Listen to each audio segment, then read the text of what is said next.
Baik, Assalamualaikum warahmatullahi wabarakatuh. Selamat pagi teman-teman semua, kepada Bapak, Ibu, dan teman-teman semua. Nah, sebelumnya aku mohon izin untuk manggil teman-teman aja ya, biar kita juga lebih akrab gitu panggilannya.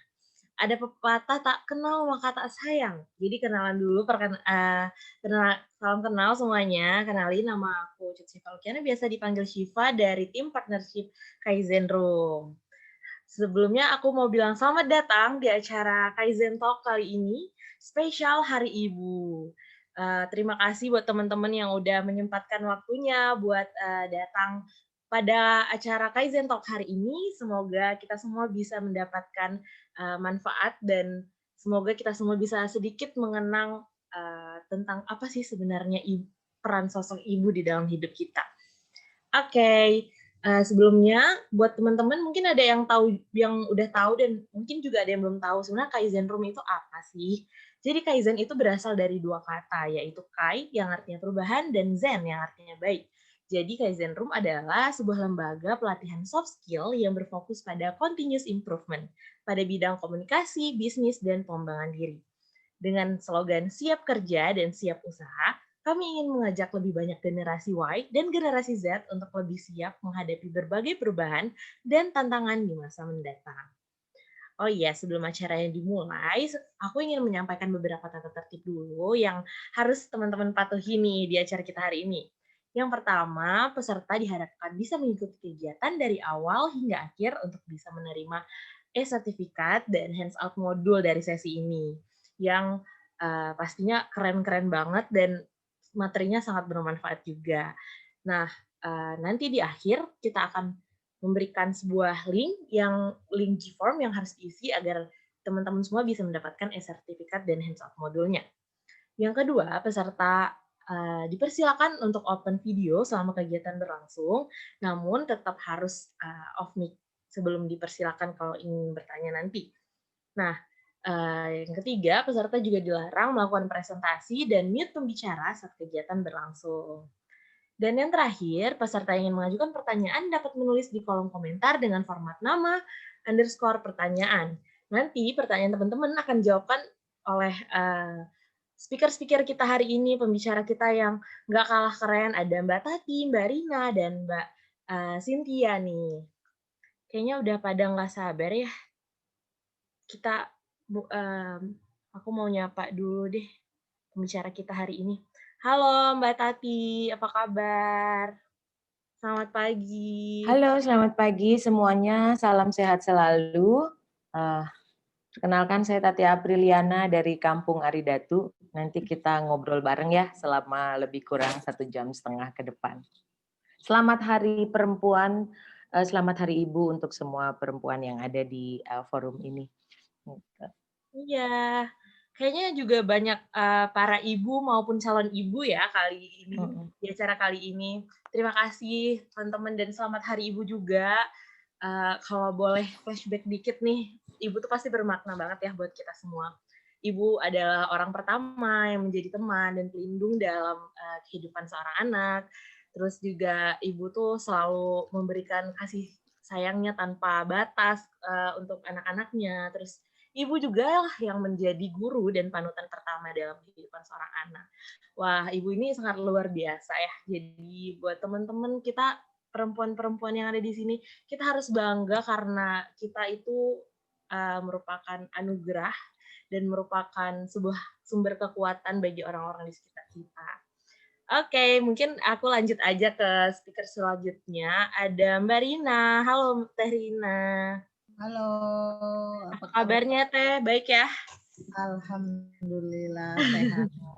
Lucu banget background-nya, ada 3 kartun gitu. Oh ya, ini maskotnya Tintin Cip. Oh, maskotnya Tintin Chips, lucu banget ya. Oke, mungkin yang speaker satu lagi kita halo Teh Cynthia. Halo. Apa kabar Teh? Alhamdulillah baik. Semoga sehat semua ya. Oh, baik. Oke deh, kalau gitu mungkin teman-teman di sini juga udah pada nggak sabar nih, kira-kira kita bakal belajar apa aja nih dari ketiga speaker kita yang luar biasa hari ini. Buat pembicara pertama, kepada Mbak Tati, waktu dan tempat saya persilahkan. Silakan Mbak. Okay. Ya, terima kasih Syifa atas waktunya. Salam kenal untuk Teh Rina. Salam kenal untuk Teh Cynthia gitu. Semoga ini kita diberi kesempatan untuk tidak hanya bertemu secara virtual ke depannya, tapi juga bisa ngerusuh bareng-bareng ya di Kampung Aridatu gitu. Oke, sekali lagi terima kasih atas kesempatannya. Selamat Hari Perempuan untuk kita semua. Ini mungkin saya sebelum sampai ngobrol soal apa namanya materi gitu ya, mungkin boleh sedikit memberikan koreksi. Sebenarnya 22 Desember itu tidak hanya Hari Ibu gitu ya, tapi adalah Hari Gerakan Perempuan Indonesia. Karena pada tahun itu perempuan Indonesia ini di zaman kolonial melakukan kongres pertama. Mereka datang dari banyak tempat dengan sebuah kesadaran bahwa sebagai perempuan kita punya semangat gitu ya, punya spirit untuk melakukan segala sesuatu secara mandiri dan merdeka. Kemudian hidup itu tidak hanya tentang apa yang bisa kita lakukan untuk diri kita dan keluarga, tapi juga manfaat dan kebaikan yang lebih besar untuk orang banyak gitu. Jadi menjadi ibu adalah salah satu peran penting perempuan. Sementara ada banyak peran yang bisa kita ambil untuk memanfaatkan hidup sebagai manusia yang dilahirkan dengan jenis kelamin perempuan. Menurut saya demikian. Jadi ini Hari Perempuan, dia memilih jadi ibu atau tidak, gitu. Dia mau menjadi istri atau tidak, dia mau berkarir di rumah atau di luar rumah. Ini adalah hari kita semua. Selamat untuk kita semua. Oke, yang sebenarnya saya ini diminta Mbak Ismita dan Pak Aid dan Mas Aidil ya untuk ngobrol yuk tentang di hari Selasa 22 Desember tentang perempuan gitu. Kebetulan di tahun ini kan kita dapat pengalaman yang asyik banget ya. Gitu, satu dunia diberi kesempatan untuk jeda, diberi kesempatan untuk merefleksikan diri dengan sesuatu yang nggak terlihat oleh si pandemi yang menyerang yang datang ke seluruh penjuru bumi dan membuat kita mungkin shock, kaget di awal-awal gitu kan, apa yang akan terjadi kita nggak punya bayangan apapun tentang kemana virus ini akan berkembang dan membuat hidup kita bagaimana, tapi yang pasti ada banyak perubahan drastis yang kita alami ketika kemudian virus itu masuk ke area kita, ke wilayah kita, bahkan ke orang-orang yang terdekat dengan kita. Mungkin teman-teman sekalian mengalami ya, ada anggota keluarga yang terpapar virus, mungkin sebagian besar menjadi sehat kembali, tapi tidak sedikit juga yang punya cerita duka cita gitu, harus kehilangan orang-orang yang dicintai karena pandemi ini. Itu satu hal, kehilangan gitu ya secara fisik, belum lagi kehilangan yang lain gitu. Apa namanya? Kita sama tahu gitu kan di awal ada banyak perubahan ketika akses mobilitas kita dibatasi, banyak hal terhenti gitu. Kalau berbagi pengalaman saya sendiri gitu, di awal tahun 2020 saya optimis sekali dengan tahun ini. Ketika ada banyak hal yang rencananya dikerjakan, kebetulan saya adalah freelancer fasilitator. Kemudian punya bisnis juga bersama anak saya, bisnis clothing line gitu. Nah, dua hal ini yang saya jalani selama lebih kurang hampir 3 tahun gitu sepeninggal suami saya.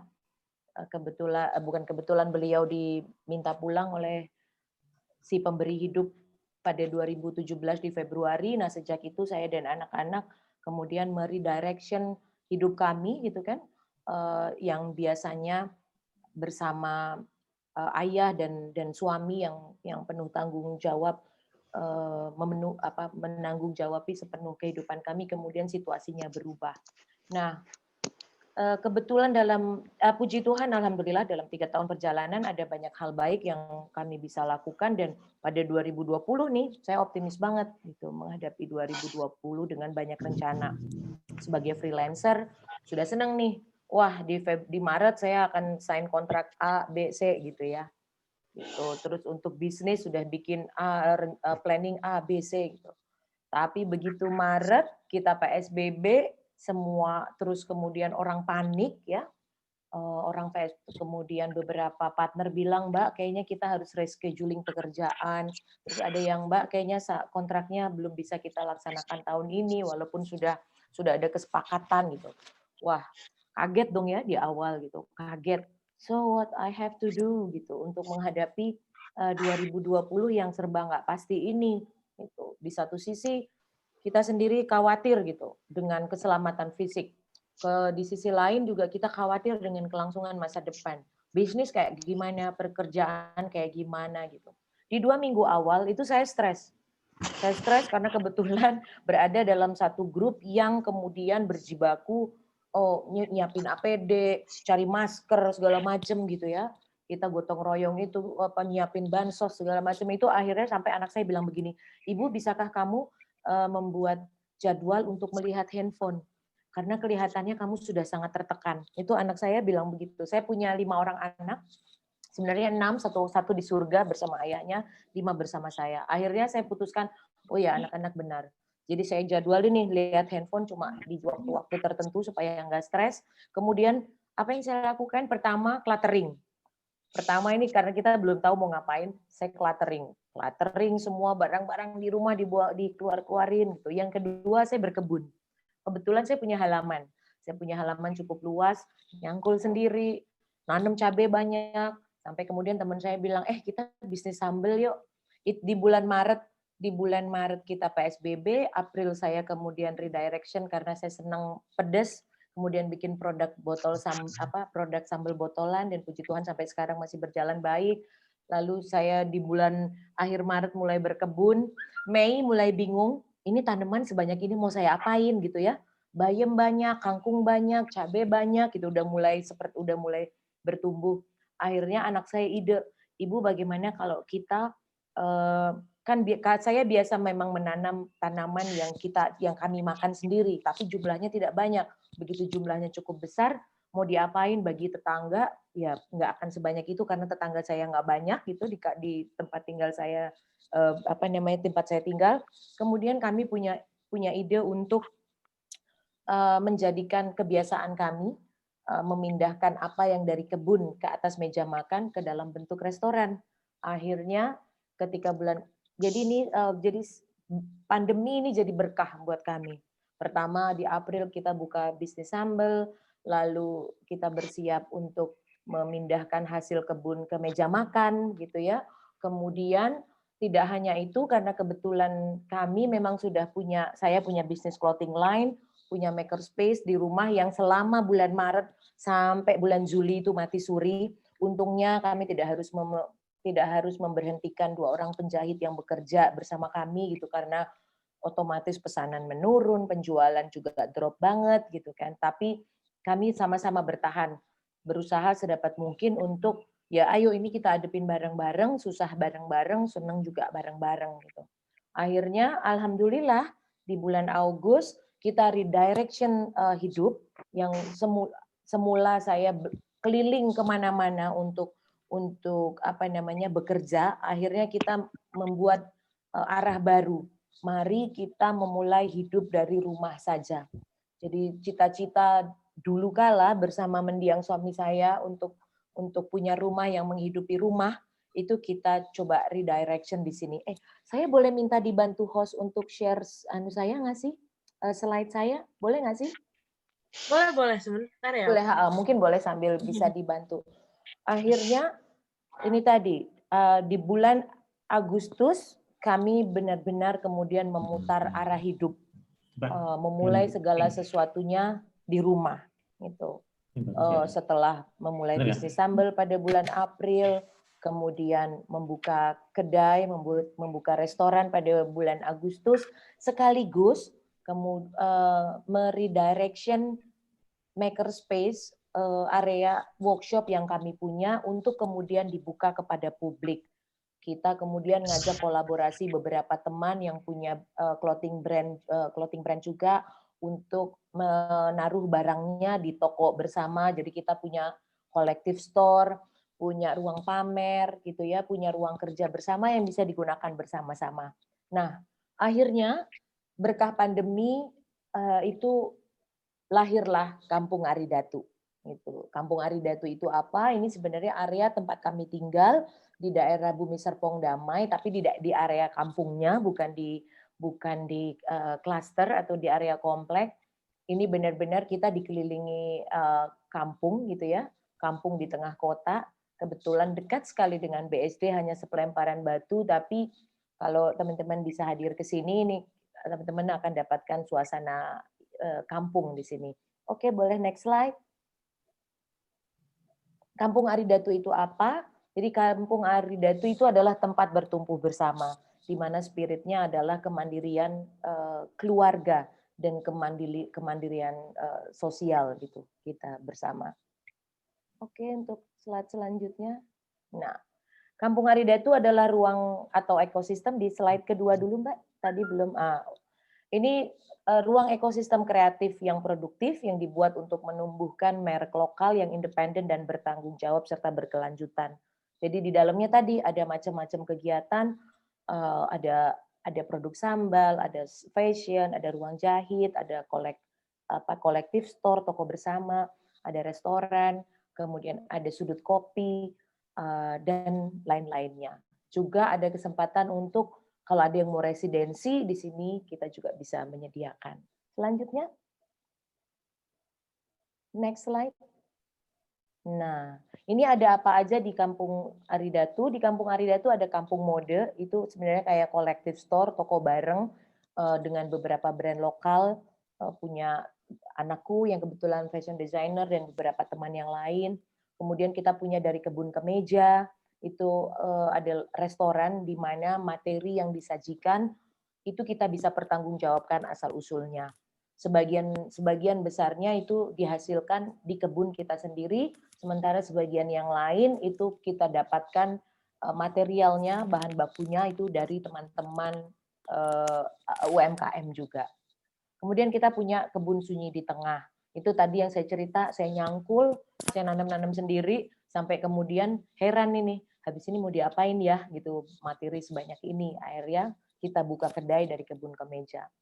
Di Kampung Aridatu juga ada brand-brand ini, ada brand untukmu, itu clothing line, gitu ya, untuk ready to wear, ada Batin, ini batik pewarna alam, ada Adra World, itu brand sosial apa namanya yang mendedikasikan diri pada isu-isu sosial yang menjadi inspirasi karyanya. Kemudian ada brand Biar Senang, ada merek ada sambal pedas kapital, ada kopi Semesta, ada brand Liosare, sekarang juga ada produk madu dari Kupang gitu, belum ditambahkan di slide. Selanjutnya. Nah, ini kegiatan-kegiatan yang kita lakukan, kami punya ruang pamer, kemudian kita sudah mulai juga dengan misalnya bikin pop-up kitchen gitu. Jadi sebenarnya di Kampung Aridatu ini intinya adalah joint activity space. Tempat kita berkegiatan bersama, tumbuh bersama, maju bersama. Kalau teman-teman ada yang berminat terlibat, monggo. Misalnya contohnya ini, kita bikin pop-up kitchen, ajak teman tamu chef, lalu masak bareng gitu dengan menu-menu yang selain terhubung dengan selera Nusantara, bisa juga terhubung dengan cerita yang dimiliki oleh tamu yang kami undang. Bisa itu tentang ibunya, bisa itu tentang tempat di mana dia punya kesan yang mendalam, misalnya gitu. Misalnya ada Italian Days, jadi ada teman yang punya kesan kuat gitu terhadap menu-menu Itali dan pengalaman hidup di sana, lalu dia share di Kampung Aridatu, misalnya semacam itu. Next slide. Selanjutnya, ini kegiatan-kegiatan kami di Kampung Aridatu. Nah, ini produk sambal pedas kapitalnya, kemudian ini collective store, gitu ya. Ini ada kebun, gitu. Lanjut lagi, ini ada collective store kita. Lalu tadi ini ada kegiatan, boleh dia yang sebelumnya Mbak? Sebelum slide ini. Nah ini misalnya ada kita bikin workshop resin, workshop ekoprint gitu. Jadi memang ada budget. Dan semua dilakukan di masa pandemi ini dengan mengikuti protokol kesehatan gitu ya. Jadi dilakukan di ruang terbuka dengan jumlah peserta yang kita batasi gitu, tidak lebih dari 15 orang sehingga kita tetap bisa menjaga jarak dan seterusnya. Selanjutnya, itu next. Nah, ini juga. Nah, apa visi dari Kampung Aridatu? Sebenarnya kita itu ingin menjadi ekosistem yang bermanfaat bagi siapa saja yang terlibat gitu di dalam kegiatan di Kampung Aridatu, dan juga menjadi sarana untuk pertukaran nilai secara mandiri. Karena kalau orang tanya sebenarnya yang dijual apa sih di Kampung Aridatu? Kita nggak jualan produk, itu hanya fasilitasi, hanya medium, hanya antara. Tapi yang kita pertukarkan adalah value, yang kita pertukarkan adalah spirit kemandirian, semangat untuk berkolaborasi gitu. Jadi apapun produk yang kita hasilkan itu hanya medianya, hanya medium, hanya perantara. Tapi yang paling penting adalah semangat untuk tumbuh dan maju bersama, itu yang ingin kami kembangkan di Aridatu. Oke, selanjutnya. Nah, ini sebenarnya kayak arus, sebenarnya ngapain aja, apa saja yang bisa terlibat gitu di Kampung Aridatu. Jadi ya teman-teman pegiat ke ekonomi kreatif maupun UMKM bisa terlibat ya. Ada private sector, ada fashion designer, orang bisa berkunjung ke sini sebagai tempat destinasi untuk piknik tipis-tipis juga bisa, karena anak-anaknya bisa dilihat, bisa sama-sama ngelihat ngasih makan ayam misalnya, atau ngasih makan ikan karena kami punya kolam kecil gitu. Ini kira-kira lalu lintas pergerakan kegiatan yang bisa dilakukan di Aridatu semacam ini. Jadi saya kira itu dulu yang bisa saya sampaikan supaya nanti kita bisa lebih asik kalau ada interaksi ya, daripada saya ngomong sendirian. Pun dua orang narasumber yang luar biasa yang bersama saya di pagi hari ini juga pasti ingin membagi ceritanya selama masa pandemi, upaya-upaya apa yang kita lakukan untuk tidak hanya bertahan, tapi terus maju dalam situasi yang mungkin buat orang lain atau banyak pihak menjadi sesuatu yang gelap gitu, tapi kita dapat menangkap terang gitu dari situasi yang tidak mudah ini. Kira-kira begitu Mbak Syifa, terima kasih sebelumnya.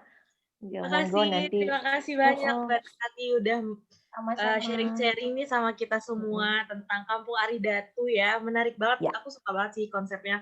Sangat Makasih. unik dan kayaknya seru ya, nanti kalau ada kesempatan kita main-main deh ke Kampung Aridatu. Wajib. Grup forum ini mesti mampir dan Iya. berkegiatan ya.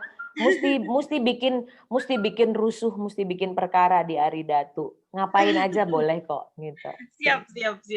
Ditunggu Mbak Tati. Siap. Oke, kita langsung lanjut aja ke speaker selanjutnya yang bakal bawain materi yang nggak kalah keren nih teman-teman. Kepada Teh Rina, halo Teh, udah siap Teh bagi-bagi ilmunya kepada kita semua, tips and trik kesuksesan Tintin Chips. Halo semuanya, ibu-ibu. Senang banget saya berada di sini dan tadi saya mendengarkan paparannya Ibu Tati Apriliana. Wah, keren banget dan sangat menginspirasi. Kayaknya nanti kita harus ketemu, ingin diskusi juga gitu setelah pandemi selesai ya. Tapi kalau mau main sekarang juga boleh, kita ketat kok protokol kesehatannya, nggak boleh copot masker, jaga jarak minimal satu sama lain 2 meter gitu ya, tidak ada interaksi fisik. Alhamdulillah sih sejauh ini kan kita juga catat siapa aja yang datang supaya bisa kita tracing ya, kira-kira kalau ada potensi penularan atau ada yang sakit begitu pulang dari sini kan kita bisa cek. Tapi alhamdulillah sejauh ini sih semua berlangsung aman gitu. Memang harus memulai sesuatu yang baru ya di situasi ini gitu. Mari kami tunggu banget ya Bu Teh Rina main kemari. Iya, siap. Boleh slide saya dibagi? Oke, baik, sebentar. Karena saya bercerita melalui gambar.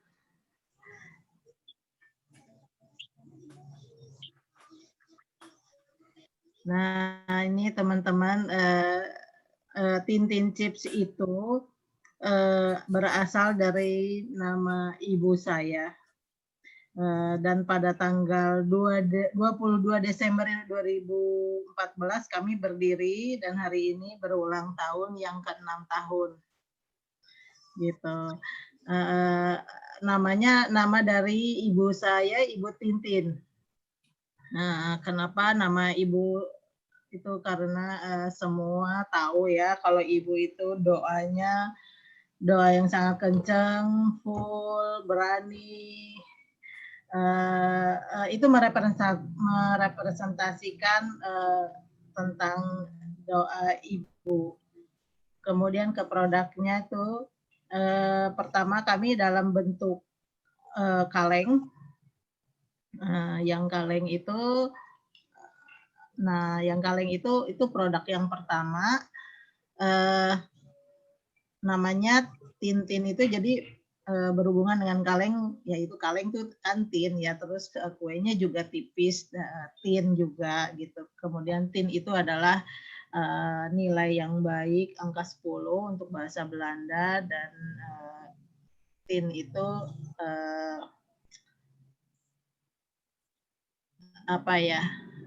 ya pokoknya itu baiklah. Nah ini kue ini pertama-tama saya produksi sendiri, lama-lama ketika ada pesanan saya tidak bisa mengerjakan sendiri, jadi saya berkolaborasi dengan ibu-ibu komunitas adik saya, yaitu ibu-ibu yang memiliki anak difabel. Suara saya kedengaran ya? Nah, ya.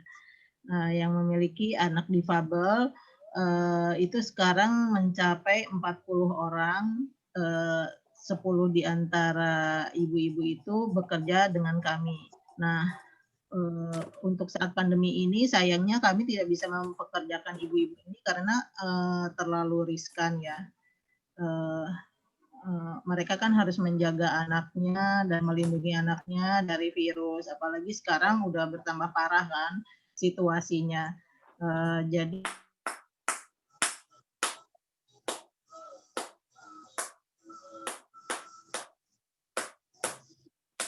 rumahkan untuk sementara sampai pandemi ini usai, tapi kami masih tetap memberikan bantuan. Masih kedengaran ya suaranya, soalnya internet tuh mati-mati nih. Mbak masih. Kedengaran?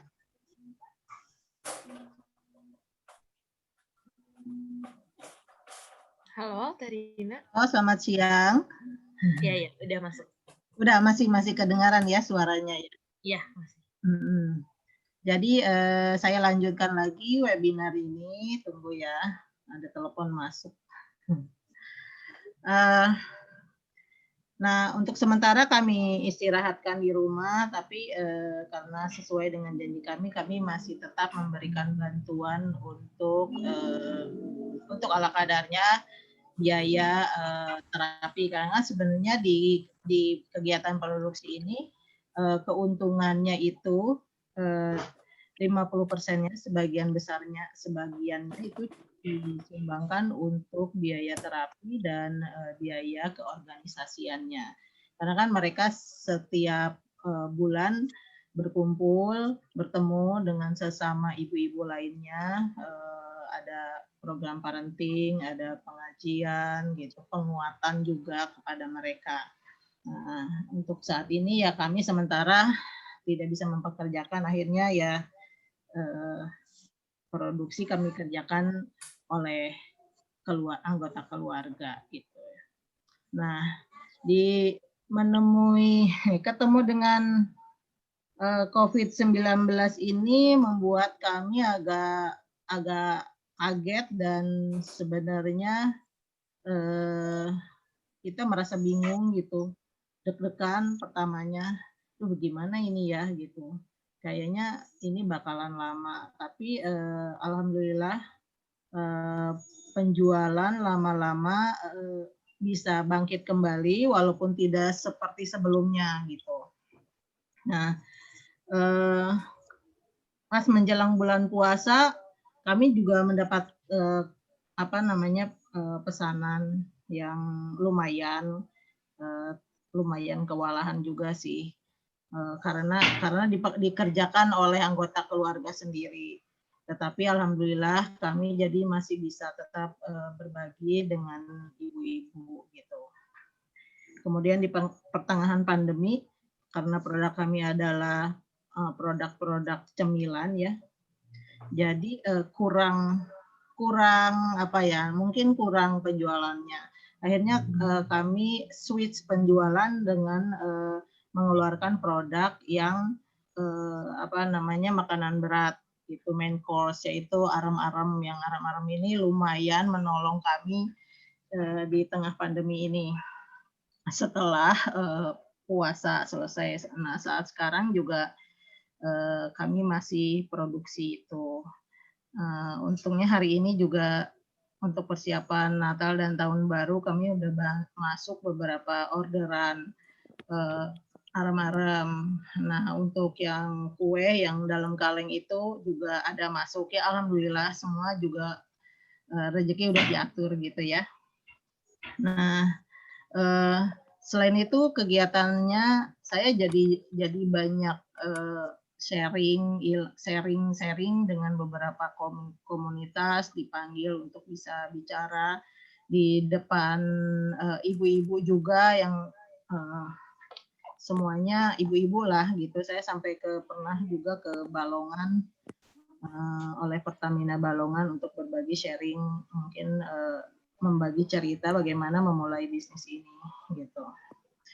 Nah, untuk saat ini saya merasa bisnis ini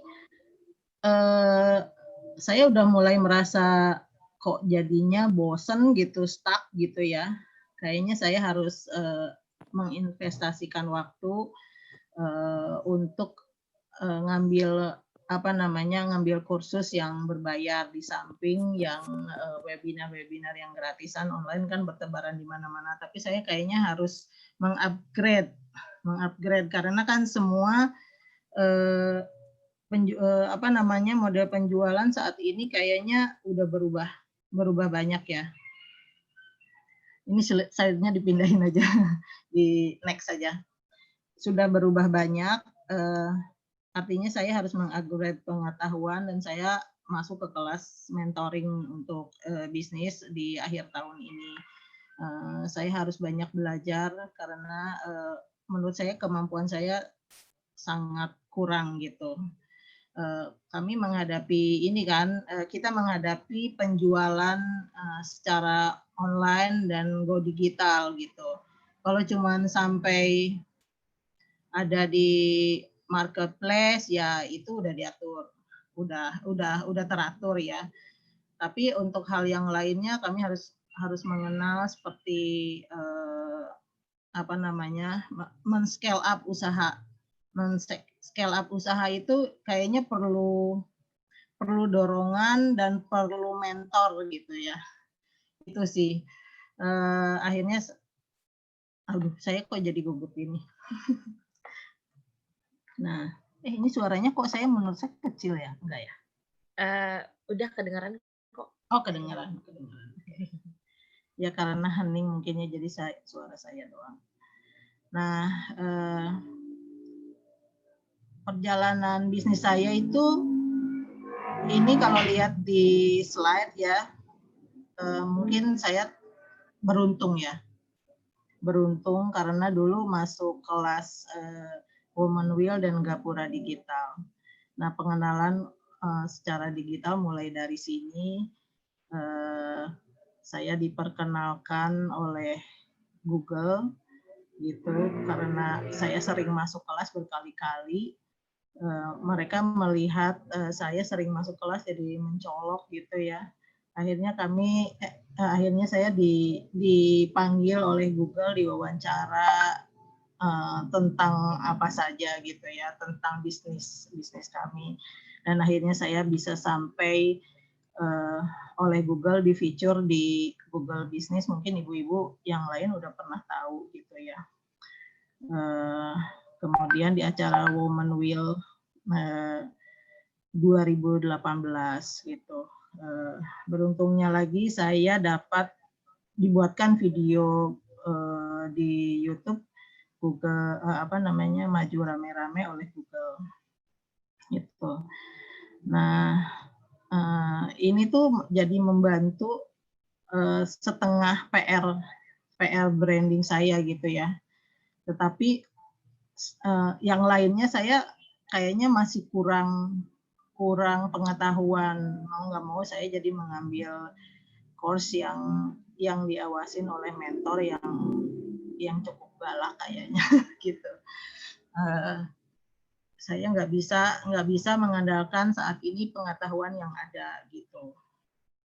Jadi di masa pandemi ini banyak waktu kan, banyak untuk bisa belajar mengupgrade diri karena banyak waktu di rumah, dan kebetulan saya juga sudah resign sejak 2019 Maret, resign dari kantor saya yang dulu. Tetapi saya masih bantuin usaha teman saya dalam pelaporan keuangan dan perpajakan gitu. Tapi itu tidak menyita waktu saya gitu. Jadi saya masih banyak punya waktu untuk konsentrasi ke bisnis dan bisnis dan bagaimana men-scale up bisnis ini gitu. Mungkin itu aja dulu ya dari cerita dari saya. Nanti teman-teman boleh nanya-nanya yang lain. Maaf ya kalau saya tuh lompat-lompat kalau ngomong gitu. Itu aja dulu. Terima kasih Mbak moderator, silakan dilanjutkan.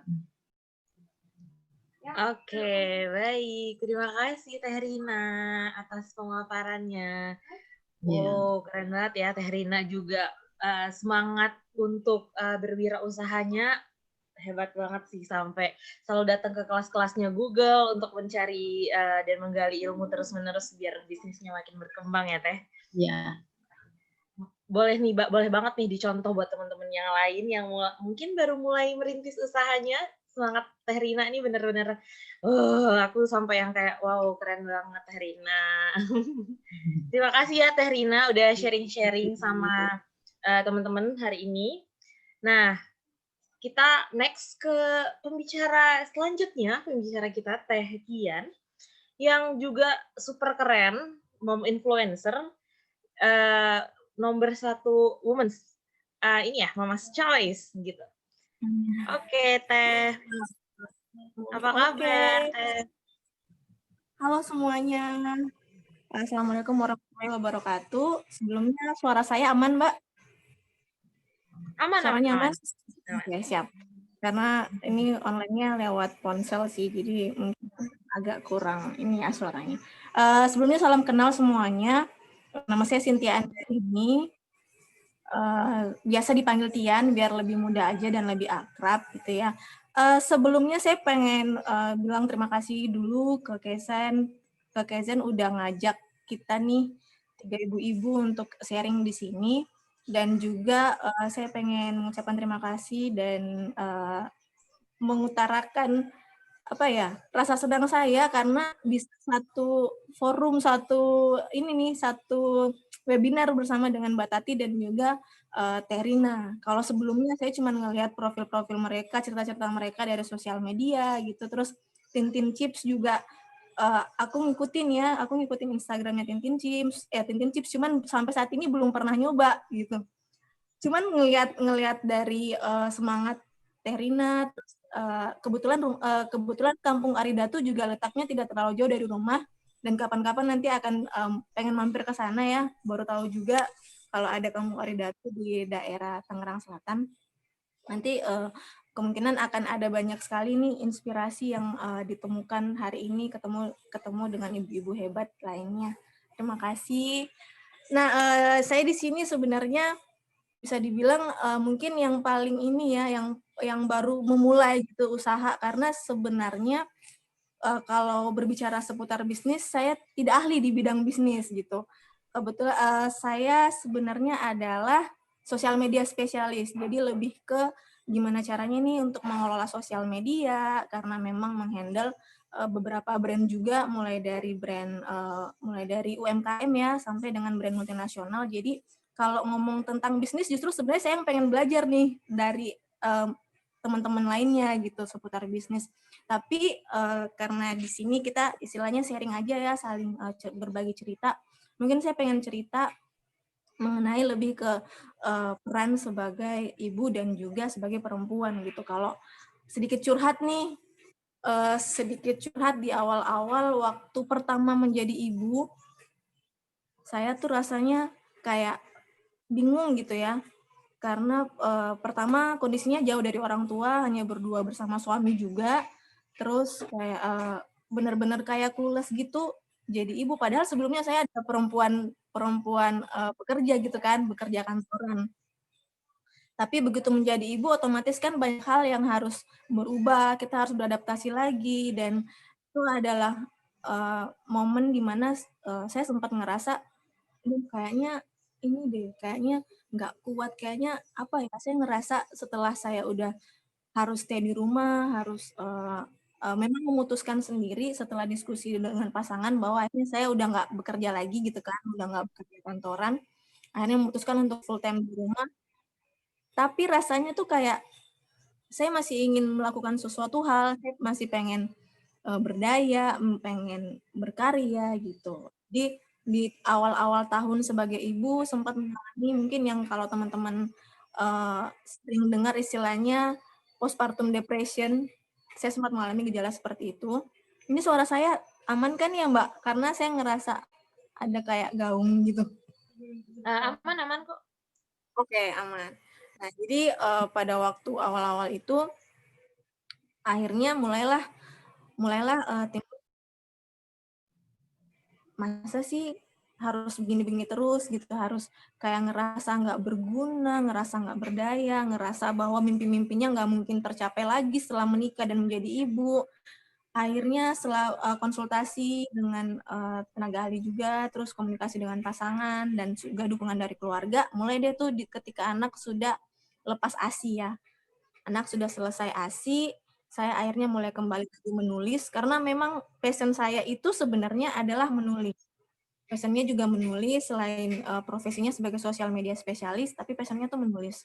Jadi saya mulai ngeblog, saya mulai rajin-rajin mengungkapkan isi hati saya di jurnal, di blog, dan akhirnya bergabung bersama komunitas juga yang membuat komunitas ibu-ibu yang akhirnya membuat saya ngerasa, oh saya ternyata nggak sendirian nih. Ternyata ibu-ibu itu memang wajar ya merasakan merasa kayak bingung, panik, terus juga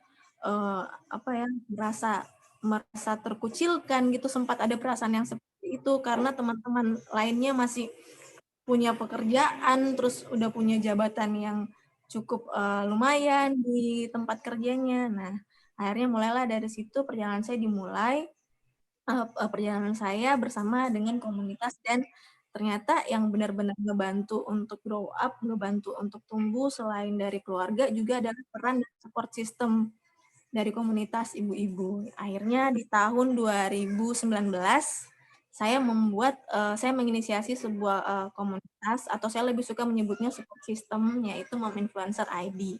Dan juga akhirnya memulai bisnis dari rumah. Kebetulan bisnis saya adalah bisnis di bidang kuliner rumahan, khusus untuk makanan khas Sulawesi. Karena saya asalnya dari Sulawesi, jadi saya pengen membawa cita rasa Sulawesi itu untuk dicoba oleh lebih banyak lagi orang, dan kita juga nggak melupakan cita rasa Nusantara gitu ya, di tengah banyaknya serbuan mungkin brand-brand makanan yang dari luar negeri atau yang kiblatnya ke luar negeri, tapi saya pengen orang-orang juga tahu, oh ternyata makanan-makanan khas Nusantara itu juga enak loh, juga layak loh untuk bersaing gitu dengan bisnis-bisnis makanan lainnya seperti itu. Nah, mungkin itu tadi cerita singkat, tapi setelah akhirnya menemukan bahwa saya punya passion ya, saya punya passionnya seperti ini nih. Akhirnya saya mulai menekuni itu satu-satu, mungkin bisa di next Mbak. Nah, ini saya cuma pengen berbagi sedikit tips ya bersama teman-teman lainnya, mungkin yang sudah punya usaha, terus juga yang usahanya sudah mulai berkembang, mungkin sudah cukup paham dengan kata-kata ini atau step-step ini, tapi untuk yang baru mau memulai, untuk yang mungkin merasakan seperti saya, kayak bingung gitu, ibu-ibu emangnya dari rumah bisa apa sih? Oh, jangan salah ibu-ibu, kita bisa melakukan banyak banget hal dari rumah, dan memang semuanya sejak tahun 2017 saya lakukan di rumah gitu, sejak mulai punya anak. akhirnya semuanya itu, jadi kalau orang-orang sekarang 2017 memang sudah working from home dan pekerjaannya juga memungkinkan untuk dikerjakan dari rumah ya, remotely, jadi tidak terlalu membutuhkan adaptasi ketika pandemi, tapi memang ada banyak hal juga yang yang membuat usaha atau membuat pekerjaan saya rasanya pasang surut gitu, karena semuanya kan nggak selalu mulus ya. Nah, ini yang saya lakukan ketika awal ingin membuat usaha, usahanya juga masih sangat baru dan masih sangat istilahnya masih anak bawang ya jika dibandingkan dengan Teh Rina, terus juga Bu Tati yang sebelumnya menjelaskan tentang usaha oleh cerita-cerita narasumber yang lain gitu. Yang pertama saya mencari tahu nih passion saya tuh apa. Terus karena kebetulan saya sukanya nulis dan akhirnya memberanikan diri untuk belajar berbicara, padahal saya anak yang malu untuk ngomong di depan kamera gitu. Saya ini dulu klik dulu. Saya memberanikan diri untuk berbicara dan mencari tahu kelemahan saya apa sih. Ternyata setelah saya mengetahui apa kelemahan saya, terus apa potensi yang saya punya, dan kira-kira bagaimana sih caranya agar potensi yang saya punya ini bisa bermanfaat, nggak cuma untuk diri saya sendiri, tapi juga orang lain gitu. Dan setelah itu, akhirnya di tahun 2019, seperti yang saya sebutkan tadi, saya menginisiasi sebuah support system yang bernama Mom Influencer ID. Dan memang Mom Influencer ID itu bergerak, mungkin slide-nya bisa di back dulu Mbak sebentar. Nah, setelah itu, setelah mulai merasa, oh saya ternyata butuh support system nih, saya nggak bisa melakukan banyak hal tuh sendirian. Kita memang punya kemampuan, kita mungkin punya potensi, kita punya bakat gitu. Tapi kalau tanpa dukungan orang lain juga saya rasa mencapai hal yang kita impikan itu mustahil ya. Jadi memang kita harus memperluas networking juga dan menambah relasi dan berteman dengan banyak orang dari beragam profesi dan juga beragam latar belakang, saling bertukar cerita, dan hubungan itu nggak hanya sekedar hubungan bisnis, tapi ya hubungan antar sosial, antar manusia, itu yang saya pelajari setelah membuat komunitas Mom Influencer ID. Dan satu hal yang mungkin ini merupakan sebuah aset gitu, sebuah aset yang saya sadari saya punya, karena sebelumnya memang sudah bekerja di dunia digital, dan berprofesi sebagai sosial media spesialis. Akhirnya usaha-usaha yang saya jalankan selain kuliner juga saya memiliki usaha untuk di bidang personal care ya, yaitu Mama's Choice. Saya menjadi istilahnya semacam founding member ya untuk menyebarluaskan informasi seputar Mama's Choice ke skup terdekat saya, ke teman-teman saya, ke follower saya, dan salah satu aset yang saya sadar saya punya adalah aset di media sosial. Nah, gimana caranya agar aset yang saya punya itu nggak sia-sia dan bisa bermanfaat untuk usaha yang sedang saya kembangkan ini. Akhirnya saya tahu nih, oh kalau sekarang itu orang-orang kecenderungannya adalah melihat selain mengunjungi toko offline, mereka juga harus punya experience nih di online-nya gitu ya. Ketika mereka mencari sesuatu di Google atau ketika mereka mencari sesuatu di sosial media, mereka harus tahu, oh brand yang mau saya pakai atau brand yang saya cari itu seperti ini loh. Nah, disitulah pentingnya kenapa akhirnya saya menitik beratkan usaha saya itu di storytelling dan digital optimize ya. Jadi memang benar-benar mengoptimalkan digital sebagai salah satu media untuk mempromosikan usaha saya.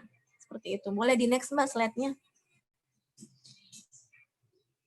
Nah, ini salah satu yang saya pelajari dari semenjak masih bekerja sebagai karyawan di perusahaan, di salah satu perusahaan digital agency juga, dan akhirnya memutuskan untuk resign dan dan akhirnya membangun ini sendiri ya, membangun bukan perusahaan juga sih karena skalanya masih sangat kecil, tapi istilahnya saya memaksimalkan potensi diri saya untuk bisnis saya sendiri.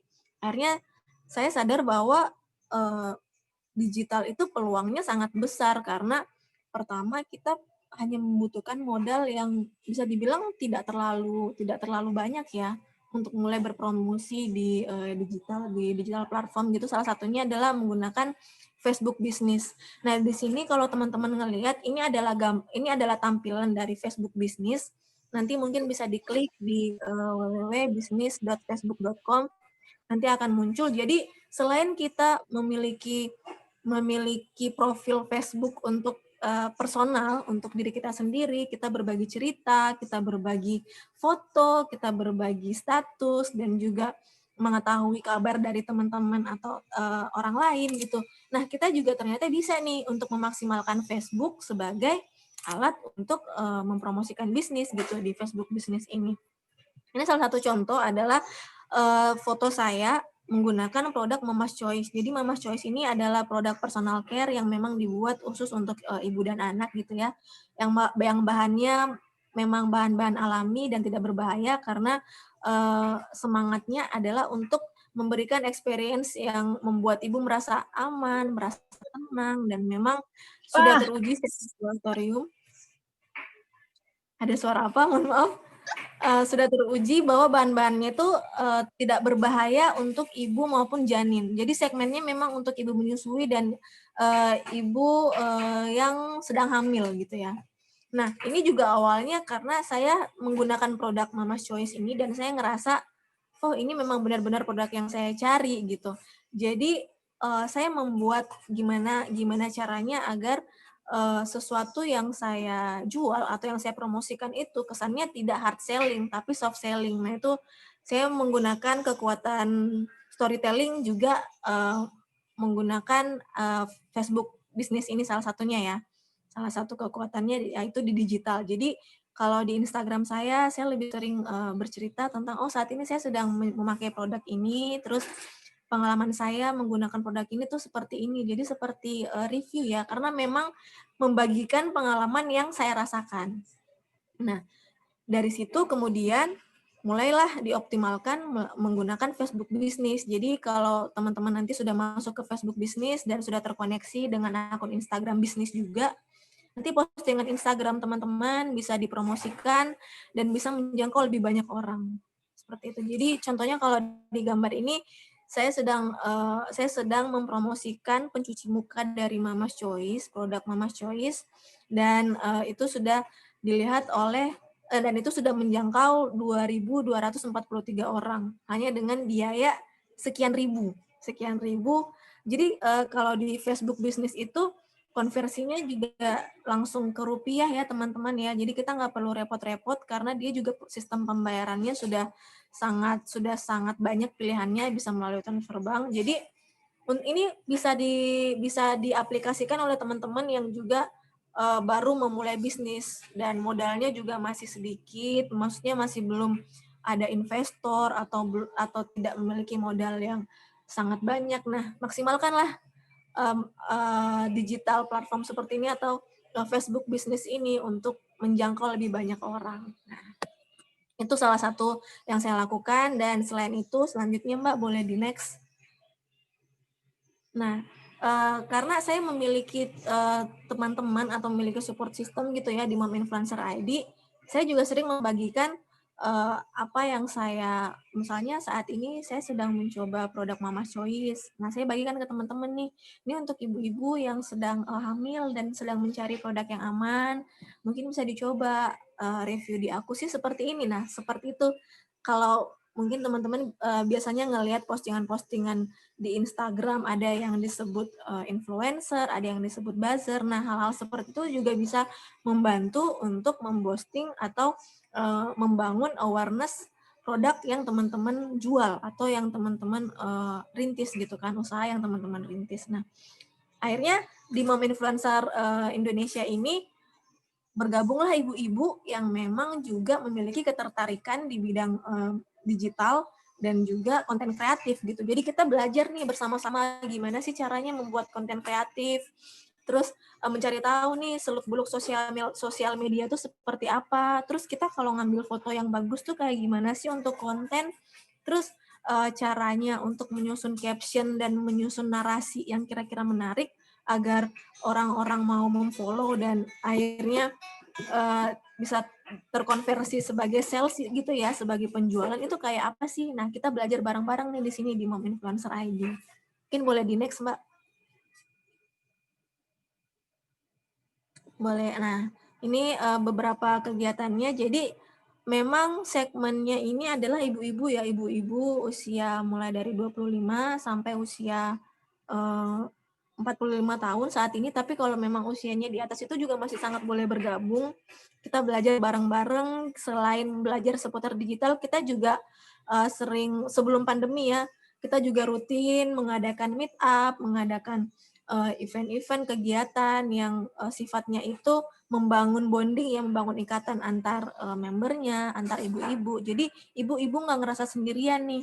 Dan ibu-ibu juga istilahnya di sini bisa melek digital gitu ya, mencari tahu apa sih sebenarnya update-update seputar teknologi atau seputar digital sekarang yang kira-kira berkaitan nih dengan hal-hal dengan bisnis yang sedang dilakukan oleh ibu-ibu dengan beragam produk ya. Ada yang fashion, ada yang kuliner, ada yang crafting. Jadi di Mom Influencer ID ini kita nggak cuman belajar membuat konten, tapi juga belajar gimana sih caranya agar konten kita ini dilihat oleh lebih banyak orang, seperti itu. Dan alhamdulillahnya sejak tahun 2019 dibentuk sampai sekarang sudah ada sekitar 200 member yang tergabung. Kita base-nya di Telegram memang, dan juga sudah ada beratus-ratus brand ya, mungkin bisa dibilang sudah ratusan brand yang bekerja sama dengan Mom Influencer ID untuk dibantu nih gimana caranya agar brand tersebut bisa membangun awareness, bisa jadi lebih dikenal oleh publik, dan juga ibu-ibu ini mendapatkan penghasilan dari pekerjaan tersebut. Jadi sebagai contoh misalnya ada brand A adalah sebuah UMKM gitu ya. Nah, di UMKM brand A ini ingin mempromosikan usahanya, tapi dengan budget yang bisa dibilang terbatas karena memang skalanya masih skala kecil gitu. Nah, dari teman-teman Mom Influencer ID ini biasanya kita akan seleksi beberapa member yang kira-kira segmennya sesuai dengan si brand A tersebut. Nah, dari seleksi tersebut nanti teman-teman Mom Influencer ID ini menjadi istilahnya key opinion leader atau orang-orang yang memberikan reviewnya atau memberikan komentarnya terhadap si brand A tersebut. Biasanya berupa produk, jasa juga ada. Jadi produk misalnya Tintin Chips. Oh, Tintin Chipsnya ini nanti akan diposting di sosial media dan akan diberikan ulasan sesuai dengan apa yang dirasakan oleh member-member Mom Influencer ID ya. Jadi nggak melulu yang oke-oke aja, tapi misalnya kalau ada mungkin ada masukan-masukan misalnya, untuk kemasan Tintin Chips nih, kira-kira ke depannya ada yang versi mini-mini gitu nggak ya yang bisa dibuat untuk hampers anak-anak ulang tahun misalnya seperti itu. Jadi kita sangat terbuka dengan berbagai macam kolaborasi agar teman-teman UMKM atau yang memiliki bisnis juga terbantu nih. Mereka memiliki istilahnya kayak insight baru gitu ya. Ternyata kalau dari segi konsumen atau dari segi pengguna tuh kurangnya di sini gitu. Nah, teman-teman Mom Influencer ID yang akan memberikan masukan-masukan gitu ya. Tentunya diseleksi dulu nih yang sesuai segmentasinya seperti apa. Nah, boleh di next, Mbak. Itu kurang lebih gambarannya Mom Influencer ID. Dan di foto yang teman-teman lihat ini ada beberapa brand yang kita sudah pernah bekerja sama. Brand susu, brand asuransi juga. Untuk kegiatannya juga bermacam-macam, mulai dari webinar, mulai dari event offline, tapi karena memang pandemi kita sekarang switch ke semuanya serba digital ya, semuanya serba online dulu, atau kolaborasi di live Instagram. Nah, itu juga bisa belajar banyak hal ya dari kolaborasi seperti itu. Terus Mbak, next. Sudah selesai ya? Oh ya. Oh maaf, udah sudah terakhir. selesai. Tadinya saya pengen nge-share lebih banyak foto, tapi karena keterbatasan waktu juga. Nah, intinya yang pengen saya share ke teman-teman juga bahwa jangan takut untuk memulai sesuatu, karena kalau kita sudah punya idenya nih, kalau kita sudah punya kemauannya juga, insya Allah apa yang kita impikan itu akan bisa tercapai, dan tentunya jangan lupa untuk bercerita dengan dan juga memperluas koneksi. Dan seperti tadi Teh Rina ya, nggak pernah berhenti belajar ya. Saya sangat salut walaupun sudah memiliki usaha sebesar Tintin Chips, tapi tetap punya kemauan untuk belajar, dan itu sangat menginspirasi sekali. Dan mungkin sampai di sini aja, nanti untuk lebih jelasnya kita bisa ditanya jawab aja ya Mbak ya. Mohon maaf atas kekurangannya kalau misalnya saya menjelaskannya nggak runut. Oh, Teman-teman enggak, udah semuanya bagus kok, Mbak. bermanfaat ya. Ya, terima kasih Mbak Tian yang udah sharing-sharing sama kita hari ini. Keren banget usahanya Mbak Tian buat menjadi perempuan yang berdaya dan berkarya juga. Mom influencer yang, tidak menjadi seorang ibu yang tidak hanya ingin menjadi ibu, tapi bisa menjadi tulang punggung keluarga juga ya. Memang kalau menjadi perempuan tuh kita bisa menjadi banyak peran, teman-teman.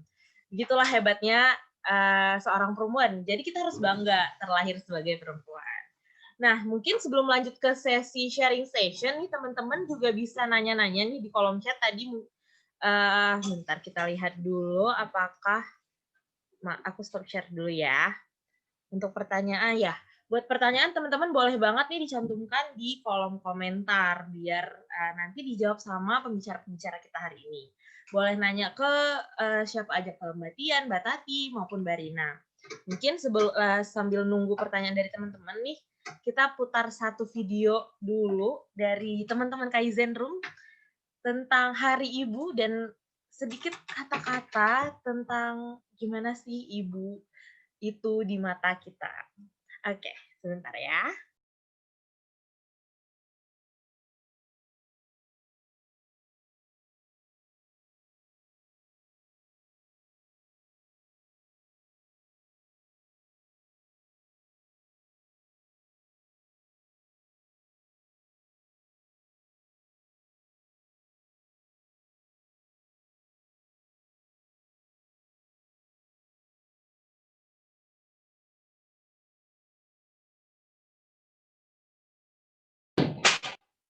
Sudah kelihatan belum?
Wah, siapa nih yang juga ikutan emosional?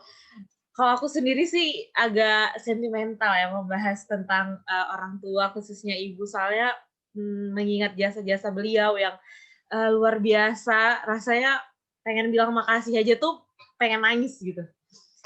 Selamat Hari Ibu sekali lagi untuk ibu-ibu di luar sana dan kita semua teman-teman di sini. Karena ada beberapa pertanyaan yang udah masuk nih, mungkin kita langsung bacain aja ya.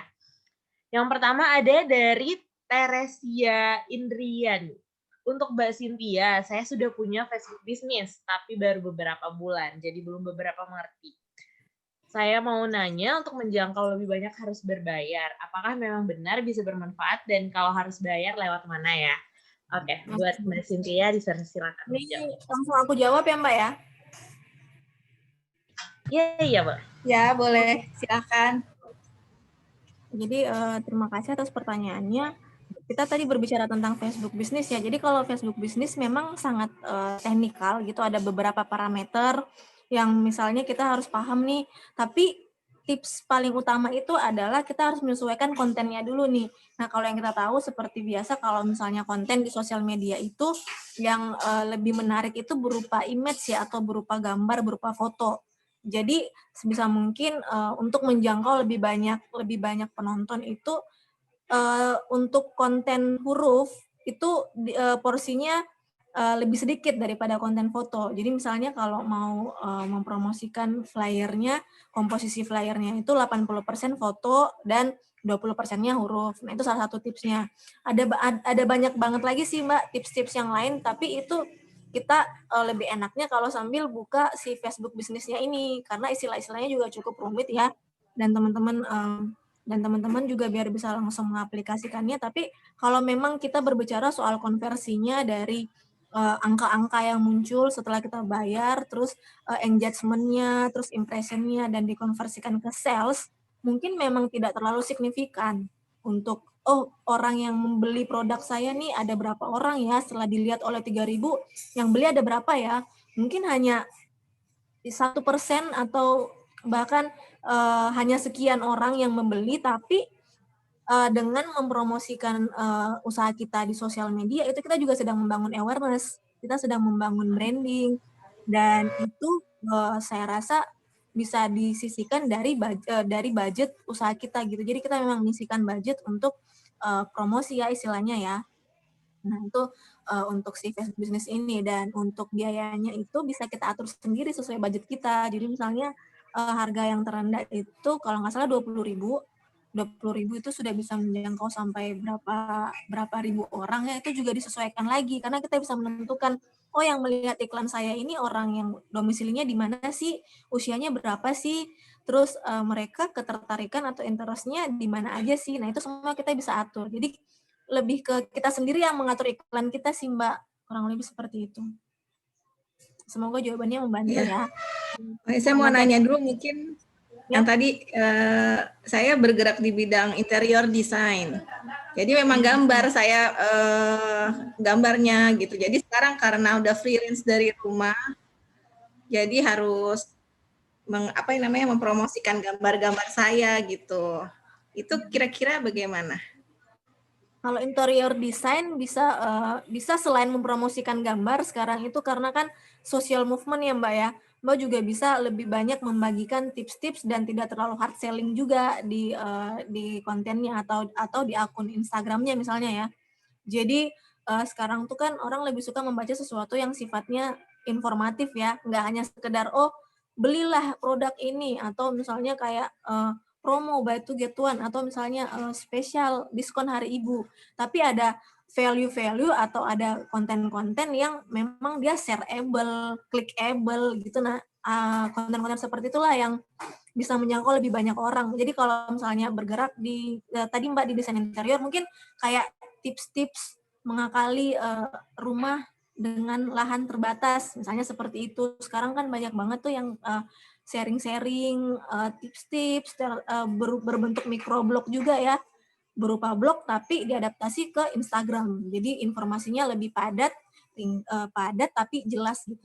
Mungkin bisa dicoba yang seperti itu, Mbak. Oke, terima kasih banyak Mbak Cynthia. Ya, semoga membantu ya.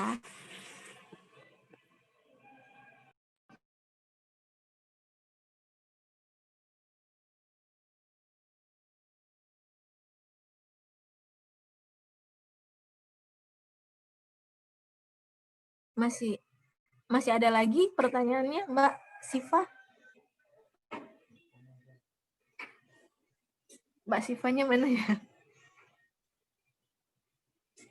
Oh iya, Mbak Sivanya mana? Oke, mungkin sambil menunggu Mbak Ini Syifa. kalau boleh tanya di chat, boleh baca, boleh saya bantu ya Mbak Siva ya. Di chat nih ada pertanyaan dari Mbak Fitriani, kayaknya selamat siang, saya Fitri, ingin bertanya kepada Ibu Tati bagaimana bekerja sama secara bisnis dengan anak, apakah ada cekcok, jika ada bagaimana mengatasinya. Ya betul, sejak 4 tahun yang lalu saya memang berbisnis dengan putri sulung saya. Dia sekolah fashion, lalu di 2017 sempat mendapat beasiswa ke Milan.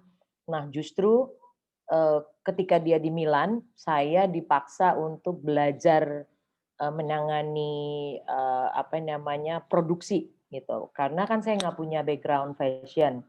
Saya juga sebenarnya nggak punya background bisnis, tapi karena ingin menjadi ibu yang memfasilitasi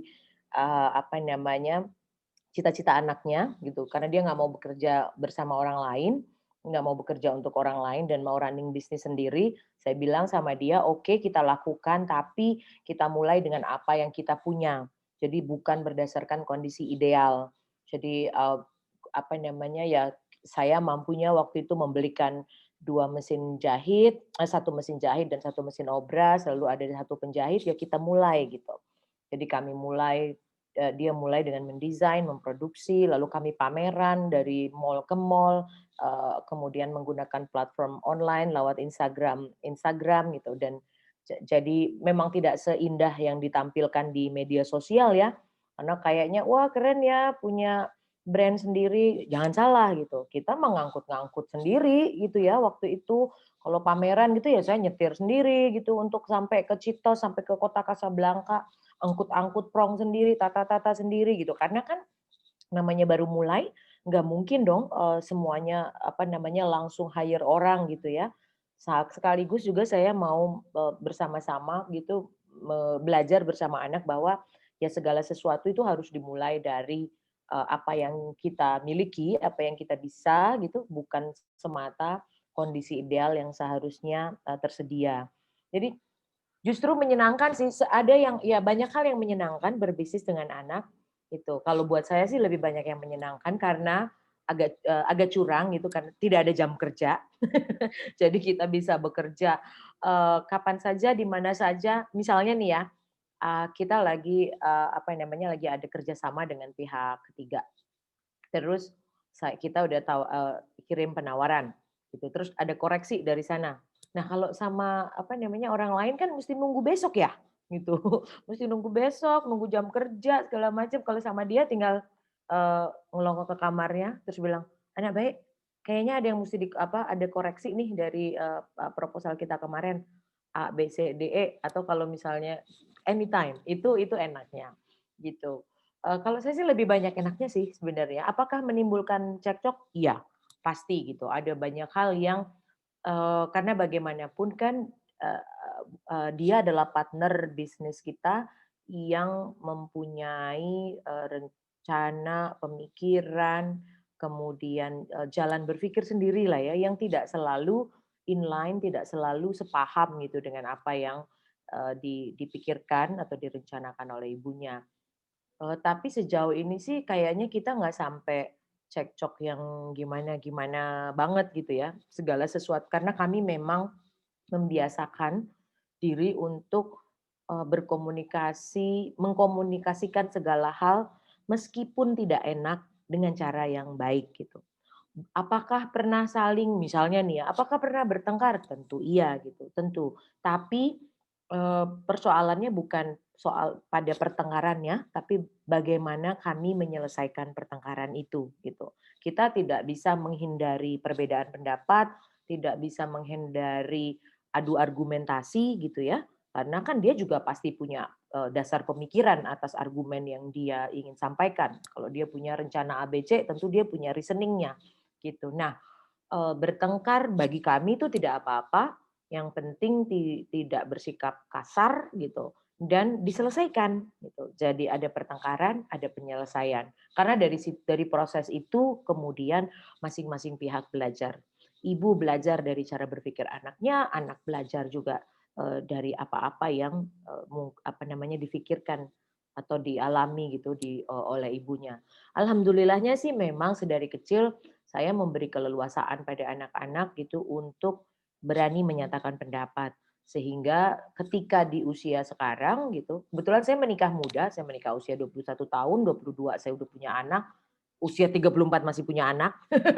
Jadi saya produktif sekali. Saya ibu 6 orang anak, pencinta kopi panas dan langit luas, begitu kalau nge-brand diri sendiri. Nah, itu apa namanya, sejauh ini sih tidak ada persoalan yang terlalu berat. Lebih banyak hal yang menyenangkan ketika melakukan bisnis bersama dengan anak-anak dibandingkan dengan berbisnis bersama orang lain. Dan juga apalagi sekarang gitu ya, kami bekerja dari rumah menghidupi rumah. Kelima orang anak saya itu kemudian mengambil peran masing-masing dalam setiap kegiatan di rumah gitu, memberikan kontribusi masing-masing. Semuanya, lima-limanya. Bukan dalam rangka eksploitasi anak, tapi dalam rangka proses belajar gitu. Yang penting kan tidak mengganggu hak bermain dia, tidak mengganggu hak belajar dia, dan disesuaikan dengan ukuran dan kemampuan dia. Misalnya menyiram tanaman itu juga kita sebutkan, kita apa namanya, apresiasi sebagai bentuk kontribusi gitu. Misalnya terhadap perawatan Kampung Aridatu gitu. Jadi semua mesti terlibat dan mostly kami kerjakan bersama-sama. Kira-kira demikian. Oke, itu ya Mbak Fitri ya. Mau bisnis sama anak, ayo, tuh menyenangkan kok. Silakan yang lain. Bisa diselesaikan di dalam rumah ya. Iya, betul. Nggak apa-apa berdebat, nggak apa-apa bertengkar setipis-tipis, nggak apa-apa. Yang penting ditemukan, dicarikan dan menemukan jalan keluarnya. Gitu. Oh, setuju banget aku juga. Oke, pertanyaan selanjutnya dari Ismi Janah. Dengar cerita Mams hebat di sini bikin semangat. Mau tanya buat Mams hebat, bagaimana cara kita semangat lagi di saat jualan kita ada yang niru, dan yang niru lebih aktif di teman-teman. Mungkin ini pertanyaan bisa dijawab sama Teh Rina kali ya, sebagai seorang ibu berjualan. Iya nih. Ini ada pengalaman juga nih, yang jualannya ternyata sama saya. Jadi gini ya ibu-ibu, di Indonesia itu kan memang kalau ada yang tren terus ada yang niru. Itu udah hal yang biasa gitu, ada 1 juta orang mungkin produknya sama kita. Yang penting sebenarnya hebatnya kita, produk kita itu apa, terus alasan membeli produk kita itu apa, kelebihannya apa, itu yang harus ditonjolkan dan harus rajin mengkampanyekan atau posting di sosial media, lebih rajin dari orang tersebut. Jadi kalau di sini kan katanya lebih aktif di teman-teman. Nah, Mbak Ismi ya harus lebih rajin lagi gitu. Coba mungkin Mbak Ismi bikin kanvas model peta bisnis gitu ya. Mungkin bisa dipetakan harus apa aja yang harus dilakukan dengan produk yang sama gitu. Saya nih yang arem-arem, saya kan jualan arem-arem tuh.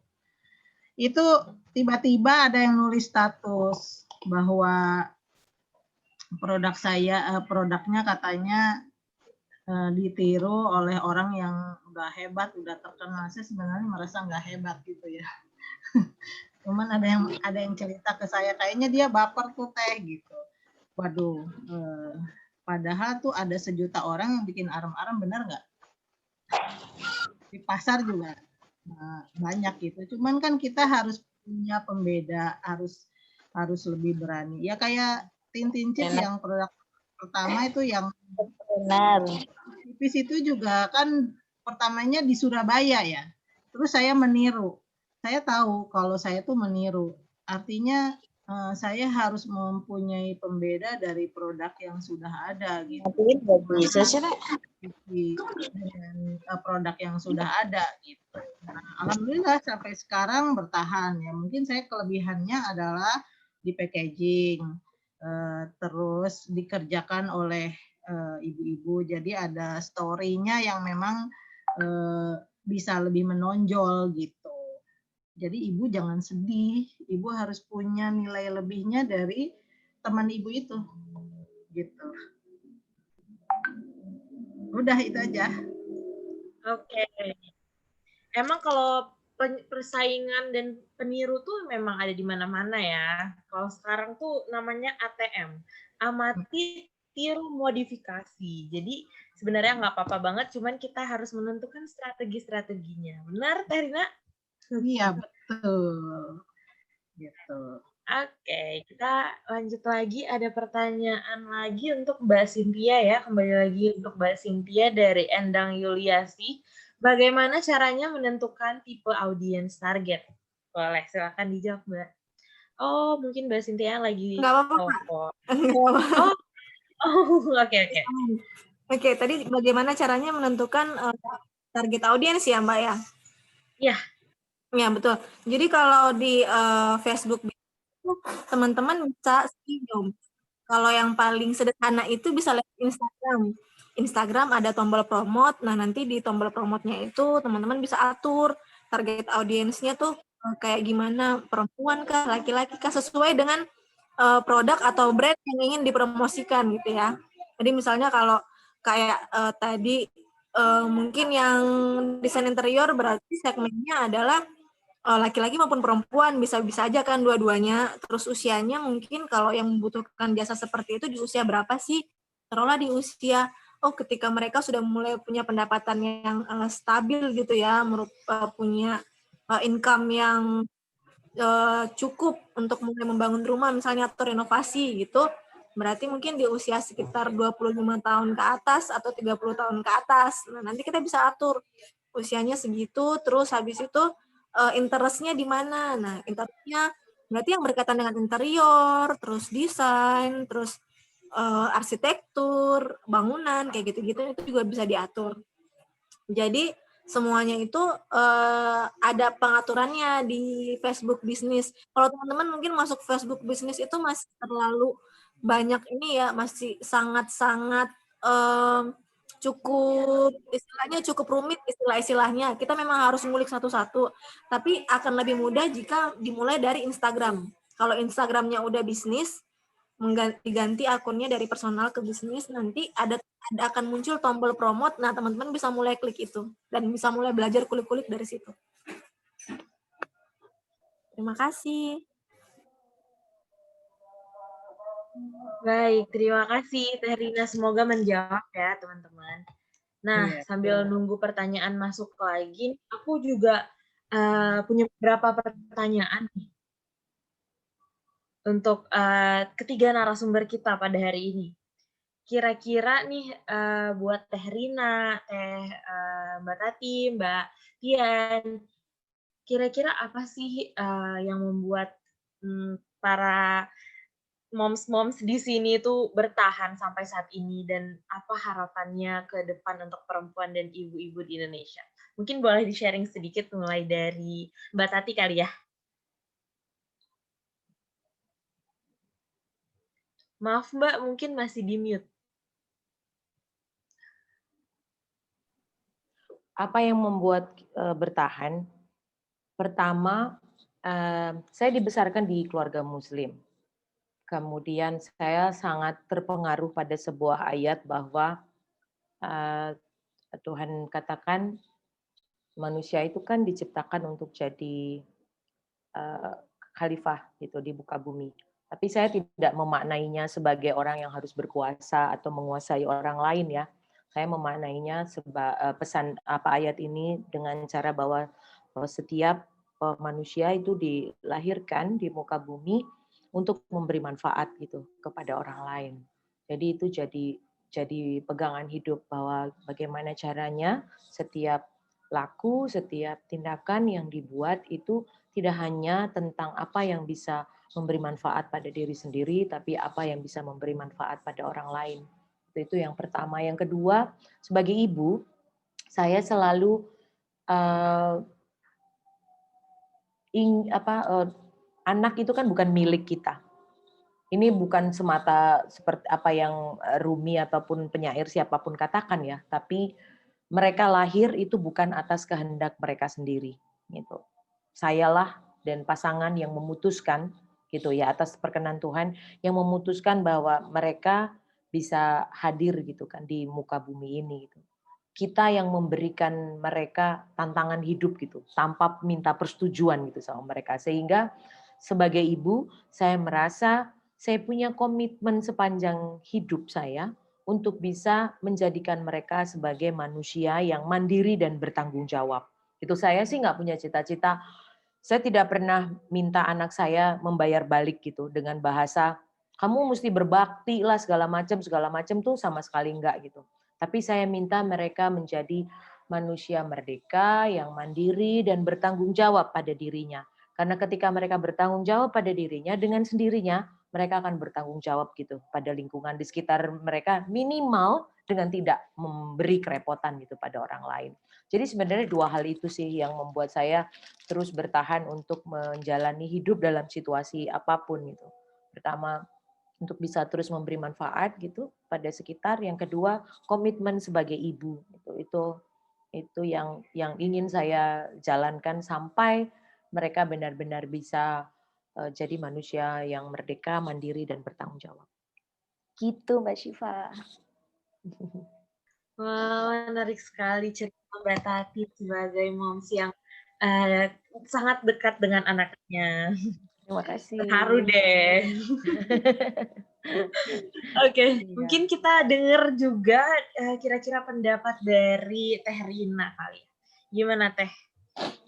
Apa yang membuat Teh Rina bertahan sampai saat ini dan bagaimana harapan untuk perempuan Indonesia ke depan?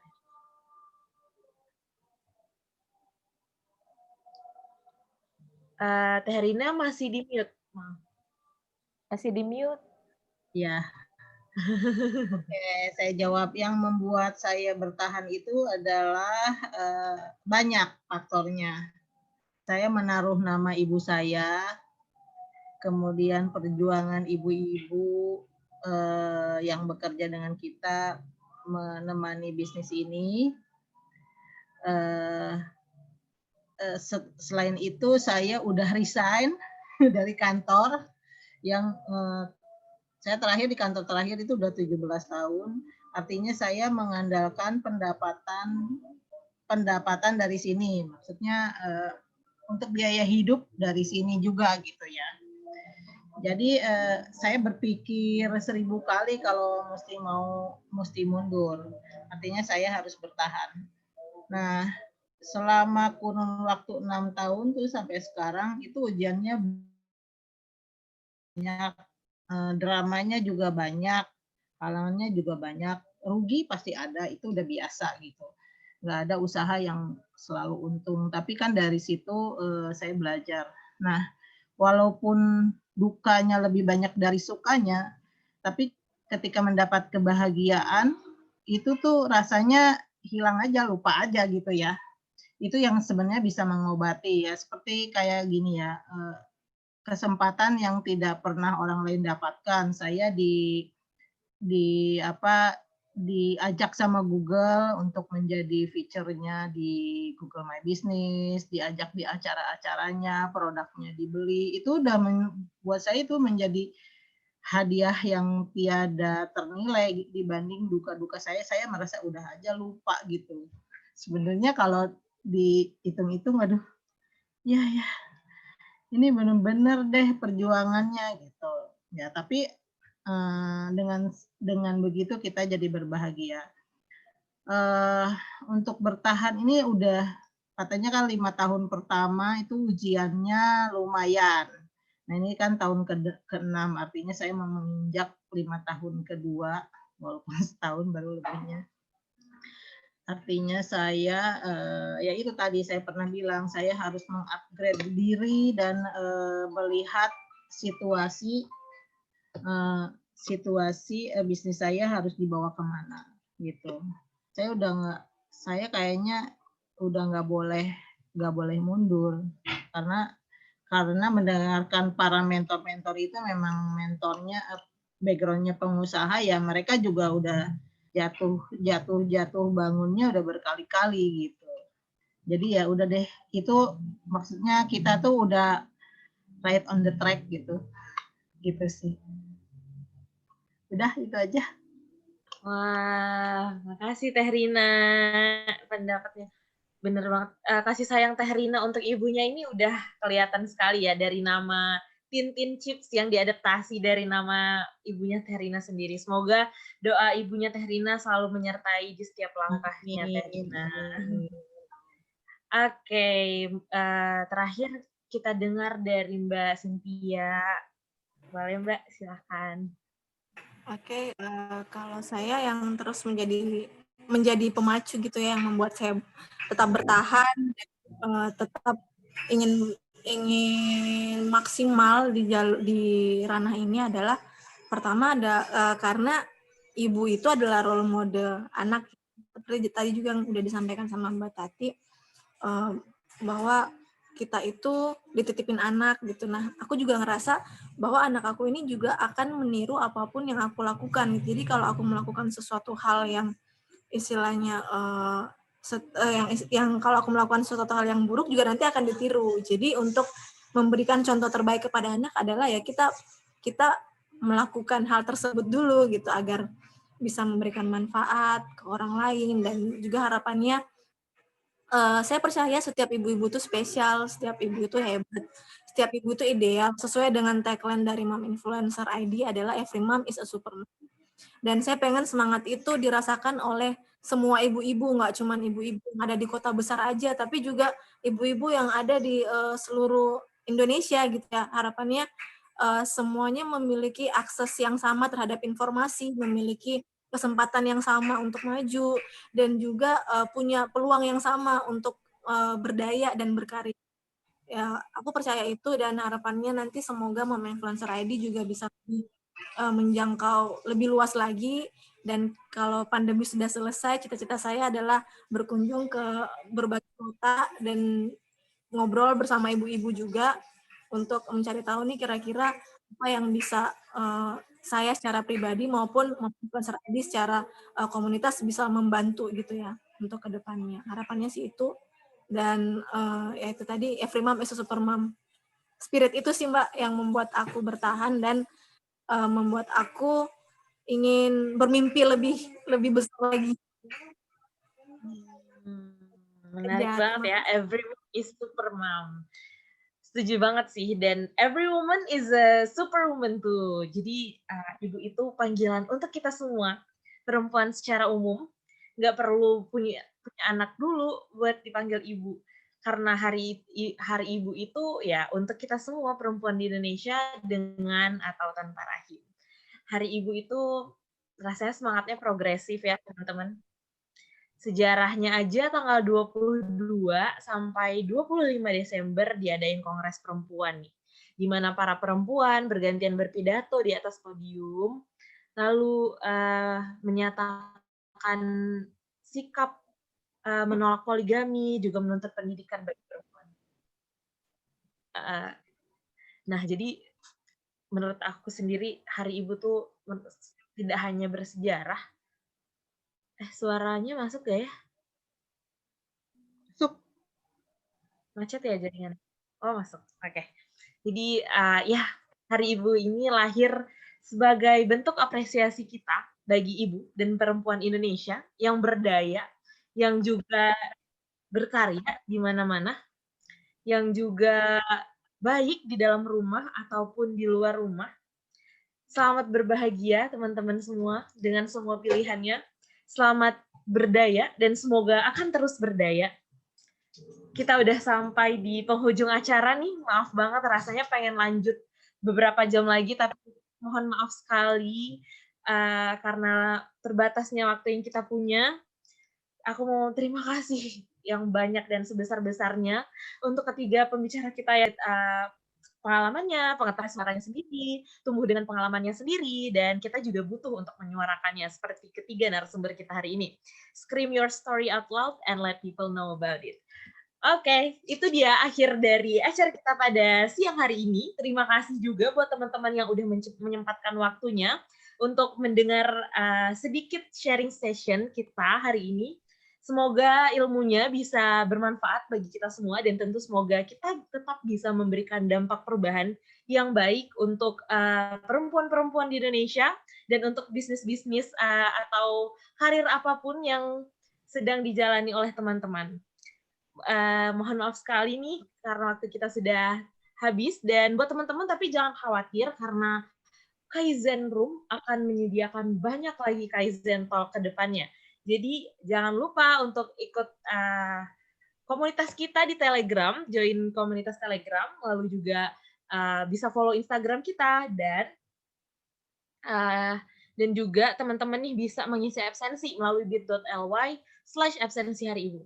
Nah, sebelum berakhirnya acara kita hari ini, untuk kenang-kenangan dan dokumentasi, dan kapan lagi nih foto sama Teh Rina, Mbak Tati, dan Mbak Tian. Jadi, ayo teman-teman semuanya on cam, kita foto dulu. Tunjukkan wajah-wajah perempuan Indonesia yang cantik-cantik.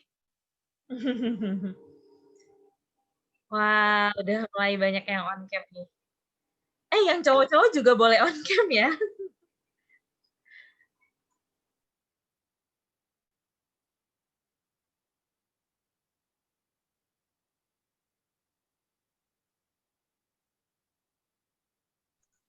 Oke, masih ditunggu teman-teman yang mau on cam.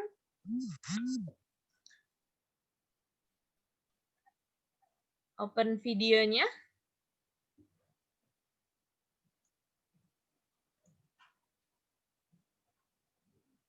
Oke. Aku hitung mundur ya. Siapkan senyum terbaik yang kita punya. Oke. 3, 2, 1. Lagi ya. 3, 2, 1. Oke, terakhir. 3, 2, 1. Teman-teman semua yang udah mau foto bersama, dan juga teman-teman yang nggak bisa on cam, mungkin next time kita bisa on cam lagi dan menampilkan senyum terbaik kita dan semangat terbaik kita hari ini. Jangan lupa lagi untuk join Telegramnya Kaizen Room, follow, dan boleh di-share banget nih sesi hari ini. Terima kasih teman-teman dan narasumber semuanya. Saya Syifa Lukiana. Mohon maaf apabila ada salah-salah kata. Pamit undur diri. Selamat menjalani hari. Semoga menyenangkan. Dadah.